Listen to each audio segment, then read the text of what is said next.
첫 번째 1.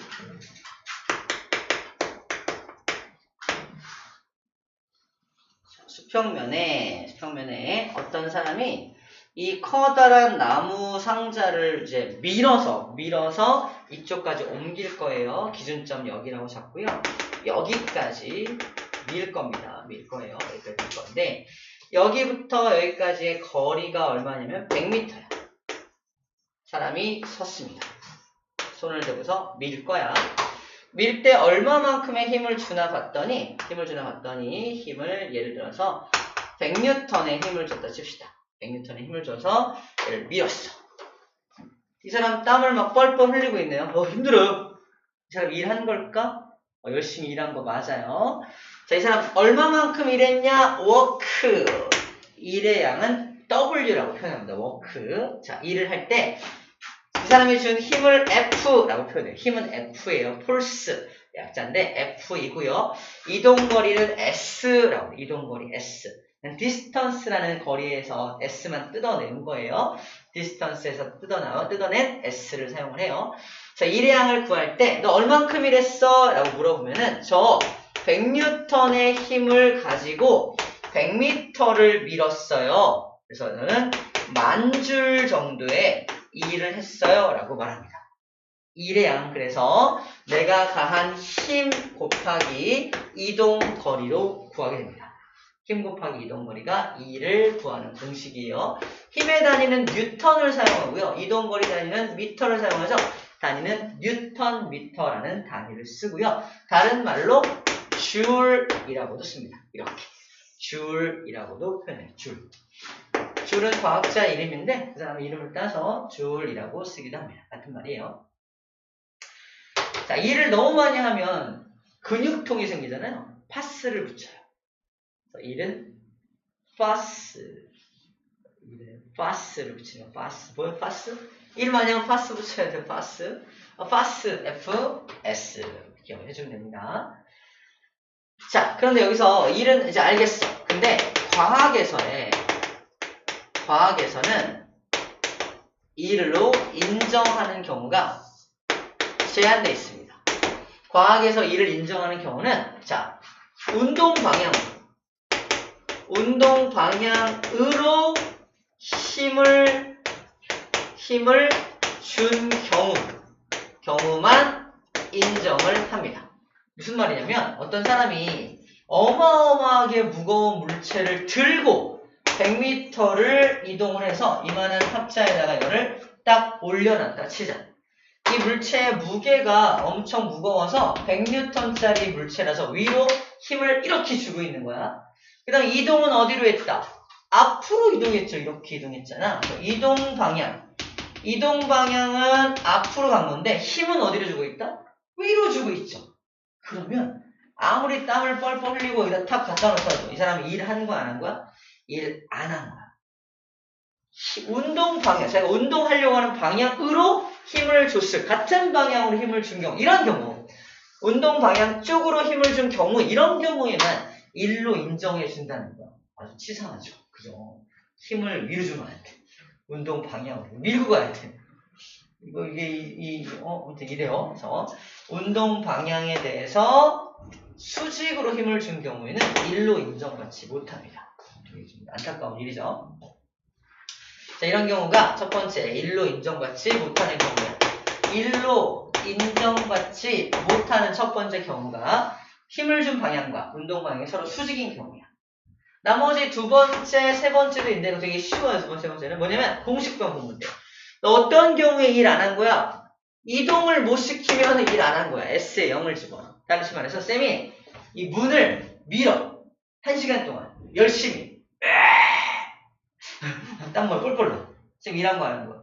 안 한 거야. 왜? 이동거리가 0이니까 여기다 0을 집어넣으면 아무리 내가 힘을 100N의 힘을 주더라도 이동거리가 없기 때문에 일한 게 아니게 됩니다. 맞죠? 두 번째는 뭐냐면 힘을 전혀 주지 않은 경우예요. 힘을 안 주면 일하는 게 아니겠죠. 힘을 안 준 경우. 예를 들어서 이런 경우가 있을지 모르겠는데 빙판길에서 어떤 커다란 얼음 덩어리가 푸앙 가고 있어요. 마찰이 없으니까 쭉 갈 거 아니야? 그래서 따라가. 뭐야? 뭐 가고 있어. 이 얼음이 막 가고 있어. 신기하잖아. 그래서 손을 띡 얹고서 같이 막 달려만 가. 쌤이 얘한테 힘을 준 게 아니라 이동만 같이 하고 있는 거거든. 힘을 준 적이 없으니까 일한 게 아니라고 표현하는 겁니다. 이런 경우가 힘을 준지 않은 경우야. 힘을 전혀 주지 않은 경우 또는 이동을 전혀 시키지 않은 경우가 일로 인정받지 못하는 경우가 되겠죠. 여기까지 딱 배우면 이제 어떤 문제를 풀 수 있냐면 계단 문제를 풀 수 있게 됩니다. 어떤 사람이 계단을 올라갈 거야. 어마어마하게 무거운 가방을 들고 계단을 올라갈 거야. 가방은 위로 드는 거죠. 가방의 무게는 100N이라고 칩시다. 그때 요 계단의 요 높이는 1m. 가로는 1m. 세로도 1m. 가로의 전체 길이 얼마야? 하나, 둘, 셋, 넷, 4m죠. 세로의 전체 길이 하나, 둘, 셋, 넷, 또 4m냐? 이 사람은 얼마만큼 일한 거냐? 힘을 준 방향으로 가는 것만 인정을 받기 때문에 가로로 간 거는 전혀 인정받지 못합니다. 세로로 간 것들만 인정받으니까 이거만 인정받아서 전체 4m만 인정을 받는다. 이해되죠? 너 얼만큼 일했어? 물어보면 저는요 100N의 힘을 주고 있는데 제가 올라간 거리가 4m니까 4m만 집어넣게 됩니다. 이해되죠? 무슨 말인지? 그래서 전체 400줄만큼의 일을 했습니다 라고 표현하게 되는 겁니다. 자, 여기까지가 일에 대해서 우리가 이해하는 부분입니다. 이게 일이구나. 과학에서는 치사하게 일을 수직 방향은 인정해주지 않는구나 라는 정도로 정리해주면 될 것 같습니다. 여기 곁가지에 나와 있는 2번, 3번의 내용이고요. 이런 것도 일이 아니야. 책을 읽어. 힘을 준 적이 없죠. 책을 읽는다. 열심히 공부한다. 이거 일한 건 아닙니다. 힘을 줘야 되고 이동을 시켜야지 일로 인정을 받는 거예요. 과학 공부를 한다. 음악을 듣는다. 이건 일하는 게 과학에서는 일로 인정받지 못하는 경우들입니다. 됐죠? 이렇게 그 얘기가 쭉 정리되어 있는 거고요. 그 다음에 이 얘기를 좀 해볼게. 중력과 일의 양인데 다시 얘기한다. 선생님의 몸무게가 얼마였죠? 몸무게가 얼마였지? 좀 아까 썼었는데 588N 그죠? 588N 588N이야. 어떻게 나온 값이죠? 쌤의 질량에다가 뭘 곱했죠? 중력 가속도 9.8m/s 제곱이라고 하는 가속도를 곱해서 나온 것이 이거야. 그죠? 그래서 어떤 물체가 이렇게 있는 거야. 자, 어떤 물체가 있다. 이 물체가 10kg짜리 물체다. 얘를 위로 들어 올릴 거야. 힘을 줘야겠죠. 얼마만큼 힘을 줘야 들어 올릴 수 있을까? 이겁니다. 정답은 이 물체의 무게를 이겨야 들 수 있죠. 그럼 이 물체의 무게가 얼마냐? 무게는 98N입니다.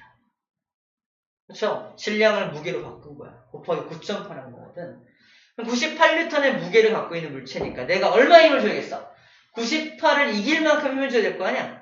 그래서 98보다는 좀 더 큰 힘을 줘야죠. 만약에 97로 주면 들 수 있어 없어? 못 들어. 98을 주면 들 수 있어 없어? 딱 평형이니까 원래 못 들어. 하지만 98.000001만 돼도 쓱 올라오겠죠. 그래서 내가 줘야 되는 실제 힘은 98.000001만 돼도 들어 올릴 수 있겠죠. 근데 과학자들이 약속한 거야. 야, 98.0001이나 98이나 거의 비슷하니까 그냥 98N을 주면 들어 올릴 수 있다고 하자. 98N이면 들어 올릴 수 있다고 하자라고 약속한 거야. 그래서 이 10kg짜리 물체를 들어 올릴 때 들어가는 힘은 몇 N이다? 98N입니다. 라고 말한 거야. 뭐만큼? 이 물체의 무게만큼의 힘을 줘야지만 들 수 있다. 라고 말하는 겁니다. 그래서 10kg짜리 물체를 여기 10m, 10m 높이까지 끌어올렸다면 얘는 얼마만큼 일한 겁니까? 저는 힘을 98N의 힘을 줘서 10m를 끌었으니까 저는 80줄만큼의 일을 한 겁니다. 라고 구해내는 거죠. 맞아요? 그럼 이 사람은 일을 한 거 안 한 거야? 한 거죠. 운동 방향으로 힘을 줬으니까. 그죠? 일을 한 겁니다. 일을 한 거예요. 자, 근데 만약에 지구가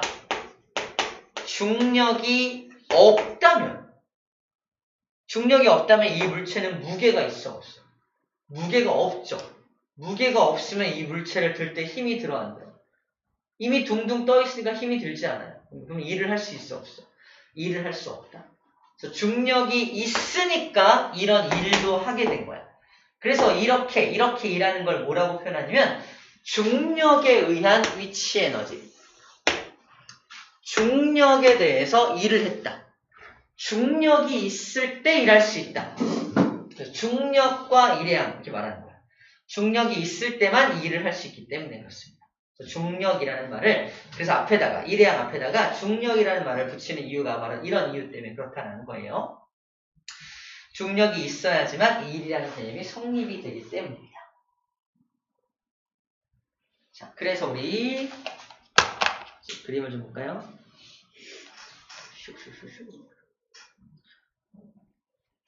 이 두 개 그림을 볼게요.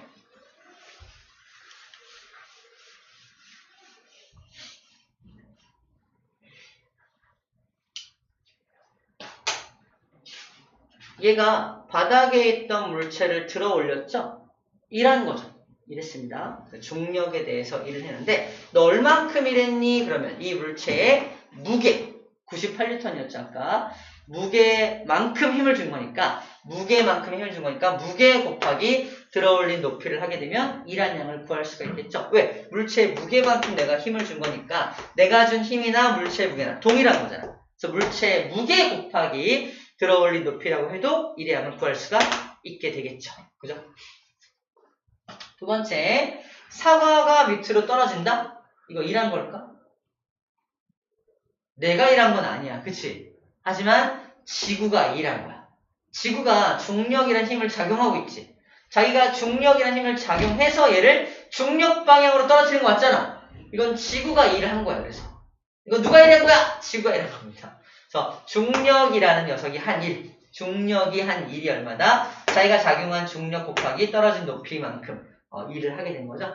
꼭 사람이 일하라는 법은 없는 거야. 이 중력도 일을 할 수 있다. 사람도 일을 할 수 있다. 어쨌든 힘을 주는 주체는, 힘을 가할 수 있는 녀석들은 일을 할 수 있구나라고 정리해주면 되는 부분입니다. 그렇구나. 그럴 수 있구나. 자, 밑에 일의 양이 0인 경우, 자, 아까 설명 다 했었는데, 전혀 힘을 작용하지 않고 쭉 가는 경우, 아무리 힘을 가해도 이동거리가 0인 경우, 힘을 준 방향과 운동하는 방향이 서로 수직인 경우, 이런 세 가지 경우가 1로 인정받지 못하는 경우가 되겠습니다. 자, 마지막 1과 에너지인데, 이거는 이렇게 설명할 수 있을 거예요.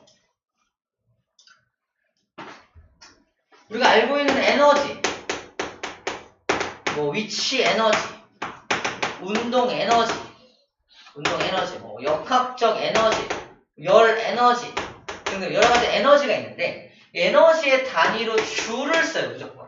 에너지는 줄이라는 단위 씁니다.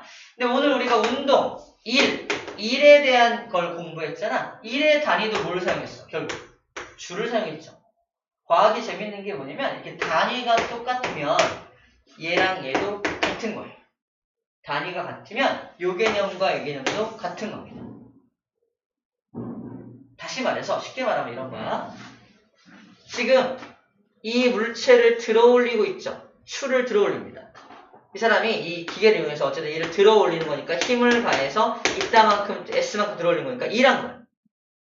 이 추에다 일을 쫙 해주면 추가 높이 올라오죠. 추에 뭐가 생긴다? 에너지가 생긴 거야. 자, 추한테 일을 해주면 그 일이 뭐로 전환된다? 에너지로 전환돼서 얘가 위치 에너지라는 에너지를 가지게 돼. 이거를 툭 놓으면 어떻게 돼? 꽝 떨어질 거 아니야. 떨어지면서 얘를 F라는 힘을 꽝 가해서 S만큼 밀어넣습니다. 뭐 한 거지? 일을 합니다. 얘가 갖고 있던 에너지를 이용해서 일을 한 거야. 처음에 내가 일을 해서 에너지를 만들어줬고 그 에너지를 이용해서 일하고 있죠. 에너지하고 일이 왔다 갔다 상호 전환되기 때문에 내가 어떤 물체한테 일해주면 에너지가 생기고 그 에너지 가지고 꽝 또 일할 수 있고 이렇게 일과 에너지가 서로 전환되는 걸 이용해서 사람들은 어떤 건설을 하든 일을 하든 하는 거야. 도구를 이용하는 겁니다. 자, 이런 것들을 일과 에너지의 관계라고 해요. 결국은 이겁니다. 일은 에너지로, 에너지는 다시 일로 전환될 수 있다. 서로 같은 거다라는 게 포인트예요. 똑같은 겁니다. 좋습니다. 일단은 간단하게 정리를 좀 해봤고 문제 풀면서 확인해 봅시다. 113쪽 문제풀이 해볼게요. 어렵지 않죠?